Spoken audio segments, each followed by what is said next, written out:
नमस्कार दोस्तों, मेरे चैनल में आपका स्वागत है। तो आज के इस लेक्चर में हम देखने वाले हैं कि फाइल हैंडलिंग क्या होती है सी शार्प में।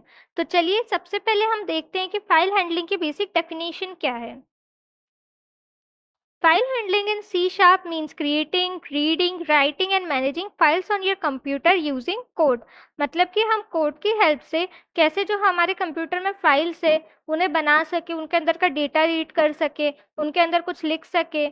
तो उन सब चीज़ों के लिए हम किसका यूज़ करते हैं? फाइल हैंडलिंग का, या फिर उस चीज़ को क्या कहते हैं? File handling in C sharp. तो चलिए मैं आपको ना कोड के थ्रू इसे और अच्छे से एक्सप्लेन करती हूँ। अब हम आ गए हमारे विजुअल स्टूडियो में। तो चलिए मैं आपको ये लाइन बाय लाइन बताती हूँ कि हर कोड का क्या मतलब होता है। पहले हमारी लाइन है यूजिंग सिस्टम डॉट आई ओ। ये क्या है? ये एक नेम स्पेस है फॉर फाइल ऑपरेशन। मतलब कि अगर हमें कुछ भी क्रिएट करना है, कुछ डिलीट करना है, कुछ मॉडिफाई करना है फाइल्स के अंदर, तो उन सब चीज़ों के लिए हमें जो भी रिक्वायरमेंट है ना, जो भी टूल्स चाहिए, वो सब हमें कौन प्रोवाइड करता है? सिस्टम डॉट आई ओ। तो इसलिए हमको इसको यूज़ करना पड़ रहा है कि भैया तुम इसको यूज़ करो, क्योंकि इसके थ्रू हम क्या कर सकेंगे? File handling. अब उसके बाद दूसरी लाइन में हमने क्या लिखा है? String folder path. अब जैसे कि अगर हमें मैन्युअली कोई फ़ोल्डर क्रिएट करना हमारे फाइल एक्सप्लोरर में, तो हम क्या करेंगे? फाइल एक्सप्लोरर पे जाएँगे, न्यू पे क्लिक करेंगे और यहाँ पर फ़ोल्डर बना देंगे। अगर हमें यही सेम चीज़ कोड के थ्रू करनी हो तो हम कैसे करेंगे? तो उसके लिए पहले हम उसे पाथ बताते हैं कि भैया इस पाथ के अंदर जाओ और यहाँ पर फ़ोल्डर क्रिएट करो। जैसे कि अभी यहाँ पर मैं किस पाथ में हूँ? डीप फाइल ट्यूटोरियल, और उसमें मैं बोल रही हूँ कि लर्न फाइल हैंडलिंग, ये फ़ोल्डर बना दो। और आप देख रहे होंगे कि यहाँ पर डबल स्लैश लगा है। डबल स्लैश क्यों लगा है? क्योंकि सी शार्प के अंदर अगर हम यहाँ पर सिंगल स्लैश लिख देंगे ना, तो ये क्या करेगा? ये हमें एरर थ्रो करेगा। क्यों? क्योंकि ये क्या करता है? ये एक एस्केप सीक्वेंसेस होते हैं। जैसे कि अगर हम अ, ये स्लैश एन और ऐसी चीज़ें लिखे ना, तो स्लैश एन का क्या मतलब होता है कि नेक्स्ट लाइन पे करो। स्लैश टी का मतलब होता है कि टैब दे दो। तो इस तरह से ये ना इसको क्या समझता है कि ये तो हम इसको कुछ कोड लिख के बता रहे हैं, पर हम कोड नहीं बता रहे, हम तो इसको क्या बोल रहे हैं कि हम एक फाइल का पाथ दे रहे हैं। तो उसके लिए हम क्या करते हैं? इसको डबल स्लैश लिखते हैं कि उसको क्या ट्रीट करे? ये फाइल का पाथ। और अगर आपको और इजीली फ़ोल्डर पाथ या कोई सा भी पाथ लिखना हो ना, तो ये डबल स्लैश की जगह हम सिंपली क्या कर सकते हैं? पूरी जो स्ट्रिंग है, उसके आगे एक एट द रेट लगा दो, और फिर ये जो डबल स्लैश है ना, वो उसको हमको यूज़ करने की ज़रूरत नहीं पड़ेगी। तो ये 2 तरीके हैं जिनके थ्रू आप कोई भी पाथ बता सकते हो सी शार्प के अंदर। अब हमने इसको पाथ तो बता दिया कि कहाँ पर तुम्हें फ़ोल्डर बनाना है।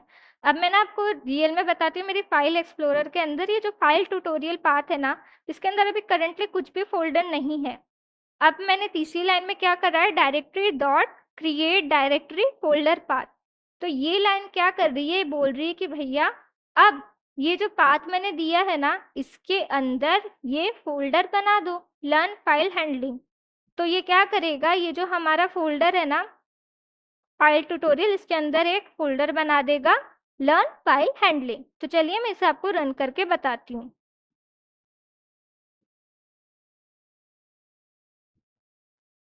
हमारा कोड रन हो चुका है। तो अब हम यहाँ पर जाएँगे तो देखिए इसने हमें एक फ़ोल्डर क्रिएट करके दे दिया, लर्न फाइल हैंडलिंग। और अगर यहाँ पर पहले से ये फ़ोल्डर क्रिएट रहेगा ना, तो ये क्या करेगा? उसको ओवरराइट कर देगा। मतलब कि ये फ़ोल्डर की जगह उसी नाम का नया फ़ोल्डर बना देगा, उसी को चेंज कर देगा। फिर हमारी अगली लाइन क्या कहती है? String file path. अब हमने फ़ोल्डर तो बना दिया, अब इस फ़ोल्डर के अंदर मुझे क्या बनानी है? एक फ़ाइल बनानी है। तो उसके लिए भी मुझे क्या करना पड़ेगा? इसको पाथ बताना पड़ेगा। तो देखिए, अब मेरे पास ऑलरेडी फ़ोल्डर का पाथ है, तो मैं अलग से ये ऐसा पूरा स्ट्रिंग डाल के ऐसा फ़ाइल का पाथ क्यों बनाऊँ? तो मैंने इसमें क्या करा है? Path dot combine. अब ये पाथ डॉट कंबाइन क्या करता है कि ये जो हमारा पहला वाला है ना, ये स्ट्रिंग, ये जो फ़ोल्डर पाथ है, उसको और किसको? Data dot TXT. ये मैंने क्या करा? ये मैंने मेरी फाइल का नाम दिया है कि मेरी फाइल का नाम रख दो डेटा डॉट टीएक्सटी। तो इस कोड के अंदर ये क्या कर रहा है कि ये जो फ़ोल्डर पाथ है ना, उसके बाद ये डेटा डॉट टीएक्सटी, इसको भी इस पाथ में ऐड कर लो। मतलब कि इन दोनों पाथ्स को कंबाइन करके उस फ़ोल्डर के अंदर ये फाइल बना दो। तो मैं आपको ना इसे रियल में दिखाती हूँ फाइल एक्सप्लोरर में। देखिए इसने इसके अंदर मुझे ये फाइल क्रिएट करके दे दी है डेटा नाम की, तो ये टेक्स्ट फाइल क्रिएट हो गई है। अब फिर हम हमारी अगली लाइन में क्या कर रहे हैं, file dot right all text. अब जो हमारा ये फाइल पाथ है, अब इस फाइल पाथ में मैं इसको बोल रही हूँ कि अब मैंने जो तुम्हें फाइल का पाथ दिया है ना, उस फाइल के अंदर क्या करो, इसके अंदर ये टेक्स्ट लिख दो, फाइल इनसाइड फोल्डर। तो अब ये क्या करेगा, ये मुझे हमने जो वो फाइल क्रिएट करी है ना, उसके अंदर ये टेक्स्ट लिख के दे देगा। तो देखिए मैं आपको इसे ओपन करके बताती हूँ। देखिए इसने हमें ये लिख के दे दिया, फाइल इनसाइड फोल्डर।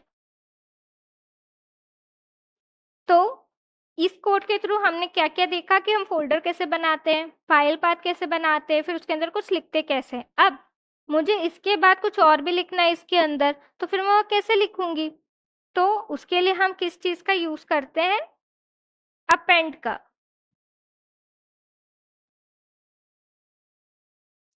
क्योंकि अगर देखिए जैसे कि राइट ऑल टेक्स्ट है, आप सोच रहे होंगे क्यों ना हम इसके बाद वापस इसके अंदर कुछ लिख दें।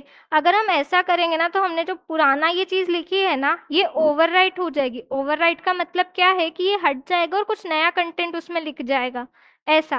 पर हम वो नहीं चाहते। हम क्या चाहते हैं कि ये कंटेंट भी रहे और इसके बाद कुछ नया कंटेंट आ जाए। तो उसके लिए हमें क्या यूज करना पड़ेगा, अपेंड। तो उसका हम कोड कैसे लिखेंगे,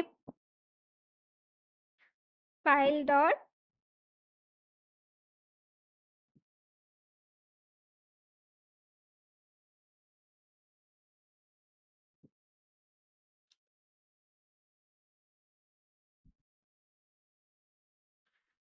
तो हमने जो ये अभी कोड लिखा है, file dot append all text, तो ये क्या कर रहा है, ये जो फाइल पाथ है उसके अंदर क्या कर रहा है, न्यू लाइन एडिट। ये अब इसके अंदर ये जो फाइल इनसाइड फोल्डर है ना, इसके बाद एक नई लाइन को ऐड कर दे रहा है। तो चलिए मैं आपको इसे रन करके बताती हूँ।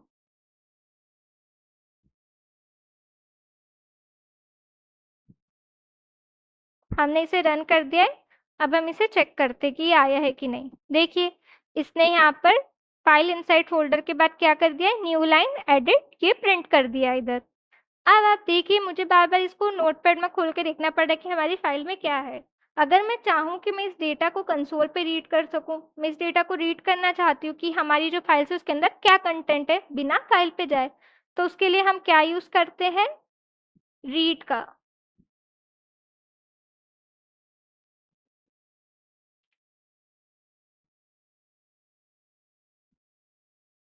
तो देखिए अगर हमें इस फाइल का कंटेंट करना हो, मतलब कि कंटेंट क्या है इसके अंदर, उसको रीड करना हो, तो उसके लिए हम क्या यूज करेंगे, file dot read all text.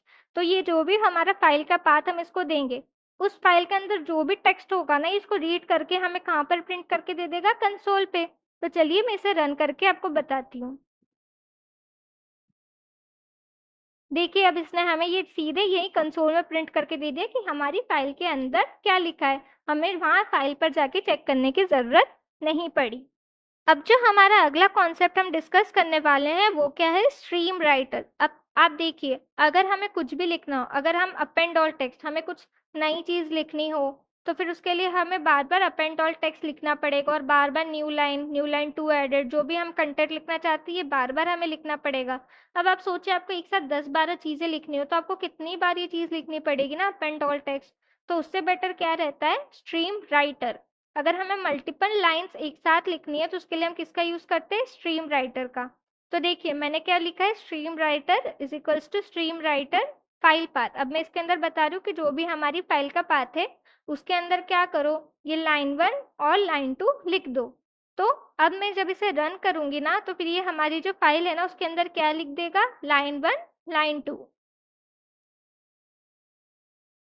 देखिए अब जो हमारी फाइल थी इसके अंदर क्या लिख के आ गया है, लाइन 1 और लाइन 2। और आप देख रहे होंगे कि जो हमारा जो पुराना कंटेंट था कि न्यू लाइन एडेड और फाइल इनसाइड फोल्डर, ये सब क्या हो गया, फाइल से हट चुका है। ऐसा क्यों हुआ है, क्योंकि जब हम स्ट्रीम राइटर का यूज करते हैं ना, तो ये जो पुराना डेटा रहता है ना उसको पूरा हटा के, मतलब कि उसको पूरा ही रिमूव करके पूरा नया डेटा लिख देता है। तो अब उसके बाद हम क्या देखते हैं, स्ट्रीम रीडर। स्ट्रीम रीडर क्या करता है कि it is used for reading files line by line. मतलब कि एक के बाद एक अगर हमें चेक करना हो कि क्या-क्या लिखा है उस फाइल के अंदर, तो उसके लिए हम किसका यूज़ करते हैं? स्ट्रीम रीडर का। तो चलिए मैं आपको ना इसे प्रिंट करके बताती हूँ। देखिए अब ये हमें बस क्या दे रहा है, लाइन 1 और लाइन 2, जो कि हमने किसकी हेल्प से करा है? स्ट्रीम रीडर की वजह से। अब हमारा अगला कॉन्सेप्ट है हैंडलिंग एरर्स। तो अगर हम कोई फ़ाइल हैंडल कर रहे हैं, तो उसके अंदर हमें काफ़ी एरर मिल सकते हैं, जैसे कि कभी वो फ़ाइल एग्ज़िस्ट ही नहीं कर रही हो, आप गलत पाथ को रेफ़र कर रहे हो, या फिर फ़ाइल के अंदर कुछ डेटा ही नहीं है, फ़ाइल पूरी एम्प्टी है, या फिर आपके पास एक्सेस ही नहीं उस फ़ाइल को रीड करने का या फिर उसके अंदर कुछ ऐड करने का। तो ऐसे काफ़ी सारे जो एरर्स हैं, हमें उन्हें हैंडल करना पड़ता है। तो उसके लिए हम किसका यूज़ करते हैं? ट्राई कैच ब्लॉक का। ये मैं आपको अपने पिछले लेक्चर में काफ़ी डिटेल में समझा चुकी हूँ कि इसके थ्रू हम कैसे एरर्स को हैंडल कर लेते हैं। ट्राई के अंदर हम वो कोड लिखते हैं जो पोटेंशियली एरर कॉज कर सकता है, और कैच के अंदर हम क्या करते हैं कि अगर कुछ एरर आया है तो उसे हैंडल करो और कुछ मैसेज डिस्प्ले करो कि ये एरर ऑकर हुआ है। तो चलिए मैं आपको इसे कोड के थ्रू एक्सप्लेन करती हूँ। तो मैंने एक स्ट्रिंग ली है, part two non existent file, D file tutorial learn file handling non existent dot T. अब ये जो मेरा फोल्डर है ना, इसके अंदर बस ये डेटा वाली फाइल है, उसके अंदर कोई नॉन एग्जिस्टेंस वाली ऐसी कोई नाम की फाइल ही नहीं प्रेजेंट है। तो ये इस केस में क्या करेगा, ये हमें एरर देगा कि ये फाइल तो एग्जिस्ट ही नहीं करती है। अब मैं पर क्या कर रही हूँ, मैं क्या कर रही हूँ कि मैं एक स्ट्रिंग डेटा बनाई और उसके अंदर क्या कर रही हूँ कि ये जो फाइल एग्जिस्ट ही नहीं करती है, उसका डेटा रीड करने की कोशिश कर रही हूँ। अब जब फाइल ही नहीं है, मैं उसका डेटा कैसे रीड करूँगी? तो ये क्या करेगा, ये हमें एक एरर थ्रो करेगा। तो चलिए मैं आपको इसे रन करके बताती हूँ। देखिए इसने हमें एरर थ्रो करा, कुड नॉट फाइंड फाइल, और ये उसने हमें पाथ बताया कि इस पाथ पर मुझे कोई भी फाइल नहीं मिली है। तो ये थे कुछ इंपॉर्टेंट ऑपरेशन फाइल हैंडलिंग के। तो चलिए मैं अब आपको बताती हूँ कि फाइल हैंडलिंग कितनी ज़्यादा इंपॉर्टेंट है और उससे रिलेटेड इंटरव्यूज में क्या क्या क्वेश्चंस पूछे जाते हैं। तो दोस्तों ये है कुछ important interview question file handling से। Why do we use file handling? What is file path? What is system.io namespace? और फिर file dot write all text, read all text, append all text, difference between write all text and append all text, और how to read a file line by line। ये सारे concept मैं आपको in detail code के through explain कर चुकी हूँ। तो आज के लेक्चर में हमने देखा कि फाइल हैंडलिंग क्या होती है और उसका इम्पोर्टेंस क्या है।